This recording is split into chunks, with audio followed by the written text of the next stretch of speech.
के नाम से आमीन। कलाम मुकद्दस में से हमारे लिए आज का पैगाम मुकद्दस लूका की इंजील उसका 22 बाब 39 ता 40 आयत तक, 45 ता 46 आयत तक। और वो निकलकर अपने दस्तूर के मुताबिक जैतून के पहाड़ को गया और शागिर्द उसके पीछे हो लिए। और उस जगह पहुंचकर उसने उनसे कहा, दुआ करो ताकि आजमाइश में ना पड़ो। और उसका पसीना खून की मोटी मोटी बूंदों की तरह होकर जमीन पर टपकता था। और जब वो दुआ से उठकर शागिर्दों के पास आया तो उन्हें काम की वजह से सोते पाया और उनसे कहा, तुम क्यों सोते हो? उठकर दुआ करो ताकि आजमाइश में ना पड़ो। कलाम मुकद्दस के पढ़े और सुने जाने पर खुदावंद की बरकत हो। तो मेरे अजीजों, आज हम गौर करेंगे यीशु मसीह के दुखों की कथा। दुखों में गौर करेंगे कि उसने हमारे लिए इतने दुख बर्दाश्त किए और हम क्या कर रहे हैं उसके लिए। ये मेरा आपसे सवाल है। उसने इतने दुख बर्दाश्त किए और हम उसके लिए क्या कर रहे हैं। अगर हम लूका की इंजील 22 बाब के मुताबिक देखते हैं तो यीशु दस्तूर के मुताबिक गतसमनी बाग में, जैतून के बाग में दुआ के लिए आया। पहले गया था, मगर जब आज यीशु बाग में आया, उसके शागिर्द भी उसके पीछे आए हैं, तो आज उसका अंदाज मुख्तलिफ है। बातचीत करना मुख्तलिफ है, दुआ करना मुख्तलिफ है। दुआ कर रहे हैं और कह रहे हैं, अब आप हो सके तो ये प्याला मुझसे हटा ले, मगर मेरी मर्जी नहीं बल्कि तेरी मर्जी पूरी। तो यीशु दुआ करता है, इतना गहरे में जाता है, गौर करता है, तो क्या होता है? यीशु को पसीना आता है। कौन सा पसीना? आम पसीना, पानी का पसीना नहीं। लिखा है उसका पसीना खून की मोटी मोटी बूंदे बन के जमीन पे टपकता था। खून का पसीना। इतना गम सता है यीशु। यीशु को पता है आज मेरे साथ क्या होना है, और उसमें सोच रहा है गहरे में क्या है। उसको खून का पसीना। आज तक मैंने किसी हिस्ट्री में नहीं सुना, किसी कहानी में मैं नहीं पढ़ा, किसी मूवी में मैं नहीं देखा कि किसी को खून का पसीना आया। तो यीशु को खून का पसीना आया। और इसके सोचना आज हमारा सवाल है, आपसे मेरा सवाल है, किसके लिए? हम उसके लिए क्या कर रहे हैं? हमें ये सोचना है कि हम उसके लिए क्या। इस दुआ में शागिर्द भी यीशु की हालत देख चुके हैं। पहले कभी ऐसा नहीं हुआ था। वो भी गम में, पर क्यों उनको नहीं पता, सो रहे हैं। यीशु कहता है जागो और दुआ करो। तो बाहर से लोग आते हैं, एक जुलूस की शक्ल में, एक ग्रुप की शक्ल में, एक हजूम की शक्ल में, उनके साथ आगे आगे खुदास कर जुड़ते हैं।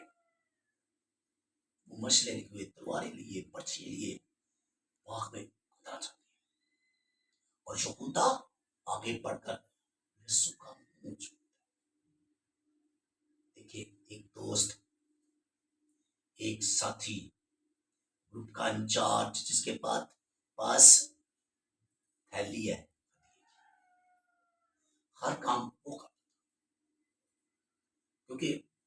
हदिये की थैली उसके पास है। तो देखो इतना गहरा दोस्त, साथ रहने वाला दोस्त, क्या उसने तरीका अपनाया है, यीशु का मुंह छुआ और यीशु को पकड़वा दिया। इतना दुख होता है जब एक दोस्त, एक सहेली, एक अपना साथी आपके साथ ऐसा करते, तो आप कहेंगे कम से कम इसको तो मेरे साथ ऐसा नहीं करना चाहिए।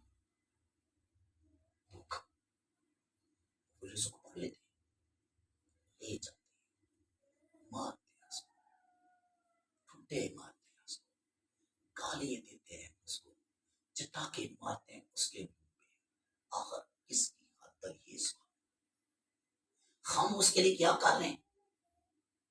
फिर सारी रात कभी कैफा के पास, कभी हरदीस के पास, कभी पिलातुस के पास पैदल। देखिए आज तो गाड़ी है ना, एक शहर से दूसरी, उस वक्त गाड़ी कोई नहीं थी, टांगे थे, फिर पैदल, फिर सारी रात का सफर, आना जाना।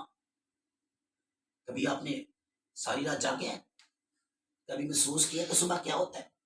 सारा दिन इंसान को सुस्ती करता है। फिर कांटों का ताज,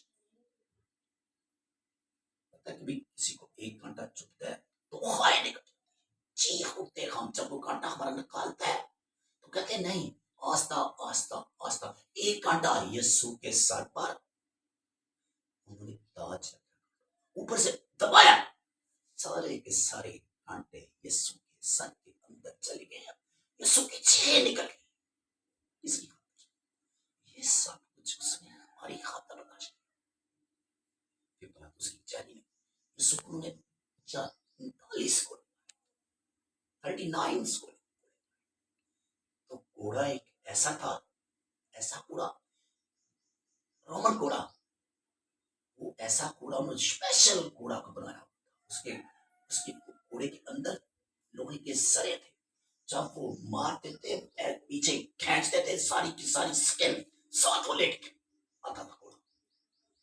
इतनी शिद्दत की दर्द, सभी जब घोड़ा बचते हैं ना, घोड़े की सजा होती है, एक दिन दो, एक दिन एक दिन दो, कि कहीं मारी ना जाए। ये सऊदिया का घोड़ा है, मगर रोमन घोड़ा 40 घोड़े इसको तो कितनी दर्द होगी, यीशु कितना कमजोर हो गया होगा इसकी खातिर, हमारी खातिर। फिर यीशु को उसने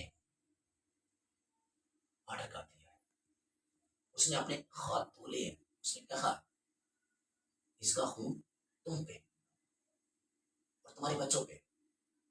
तो यीशु के कंधे पे उन्होंने भारी सलीब रख दिया, कमजोर हो गया यीशु। मगर यीशु ने इनकार नहीं किया। हम बकरा देखते हैं ना, सांप जब उसको ज़िबा के लिए लेके जाता है, उसको पता ही नहीं होता। अगर बकरे को पता हो ना, तो जरूर सांप को टकरे मारे, आपको चुराने की कोशिश करते हैं। मगर यीशु को पता है आज से मेरे साथ क्या करेंगे। और यीशु खामोश करेगा। उसने कहा कि मैं कमजोर हो गया हूं, मुझे कोड़े बचे हैं, मुझे कांटों का ताज सर पे रखा है।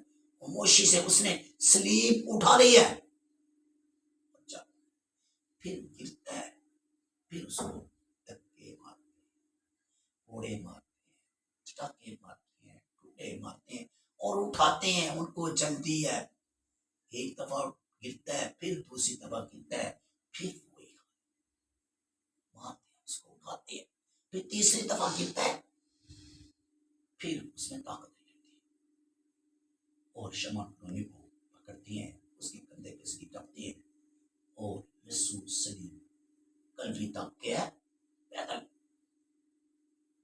ये नहीं कि तू कमजोर हो गया, फिर भी यीशु को जाना पड़ा है और यीशु सलीब लेके कलवरी तक गया, वहां पे पहुंचा है। तो क्या है वहां पे तो शिद्दत है।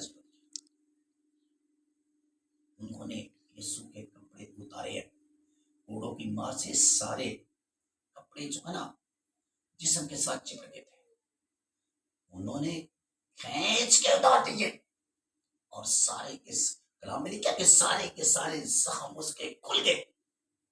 और कितनी दर्द होगी।